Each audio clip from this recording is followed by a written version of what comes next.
ជំងឺ OSV អាទិត្យមុននៅទីពេទ្យមានមួយហើយជាមួយនឹងជំងឺគ្រុនឈាមលើចាស់មាន2អញ្ចឹងជំងឺគ្រុនឈាម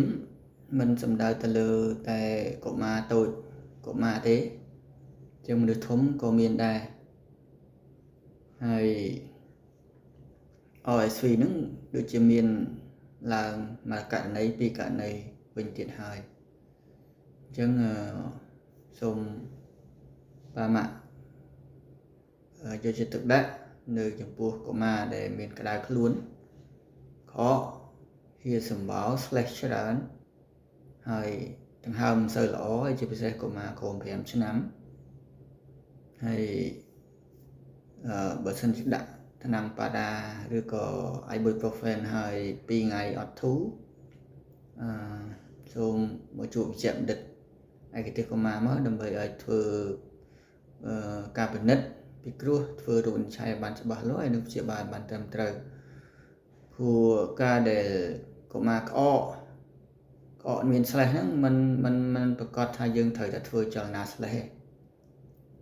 យើងធ្វើរូបវិនិច្ឆ័យឲ្យដឹងសិនថាតើជំងឺមួយណាដែលយើងត្រូវការធ្វើចលនាស្លេសអញ្ចឹងមានអ្នកជំងឺខ្លះគាត់ក្អកមានហៀស្បោរមានអីអញ្ចឹងទៅបើសួតគាត់នៅធម្មតាពិនិត្យសួតទៅល្អអត់មានហត់មានអីទេគាត់ណាគាត់ក្អកមកមានស្លេសច្រើនអញ្ចឹងក្អកមកមានស្លេសច្រើនហើយពិនិត្យទៅឃើញមានស្លេសនៅក្នុងច្រមុះ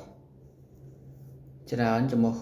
ស្ទះនៅក្នុងចេញមកក្រៅខ្លះប៉ុន្តែក្អែទៅខាងក្រោយចូលកំពង់កអញ្ចឹងកុមារប្រឹងក្អកមកឃើញអាស្លេសនៅក្នុងកំពង់កហ្នឹងគឺជាស្លេសដែលចេញមកពីច្រមុះខៀវ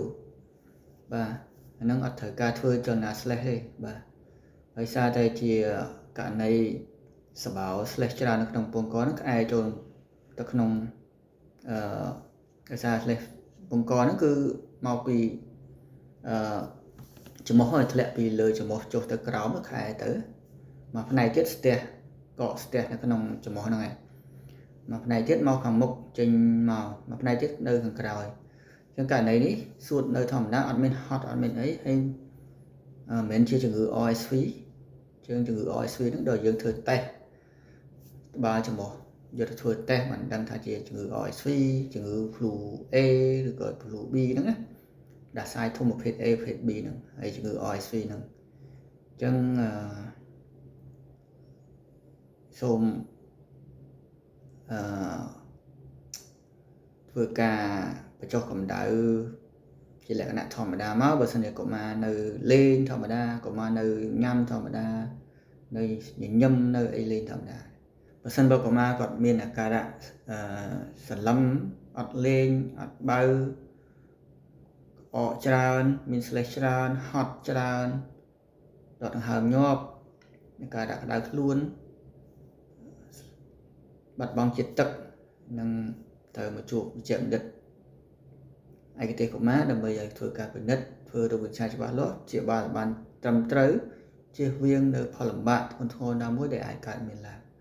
ខ្ញុំបាទដុកទ័រលីឯកទេសទារកកុមារនិងវះកាត់កុមាររយៈពេល19ឆ្នាំអញ្ចឹងលោកអ្នកអាច comment share បាទចុច like ឬក៏ subscription ដើម្បីទទួលបាននូវវីដេអូបន្តៗឬក៏អាច message direct message ផ្ទាល់មកខ្ញុំដើម្បីសួរពីបញ្ហាណាមួយដែលខ្ញុំអាចឆ្លើយបានទៅតាមពេលវេលា available ដែលខ្ញុំអាចឆ្លើយតបបានបាទសូមអរគុណ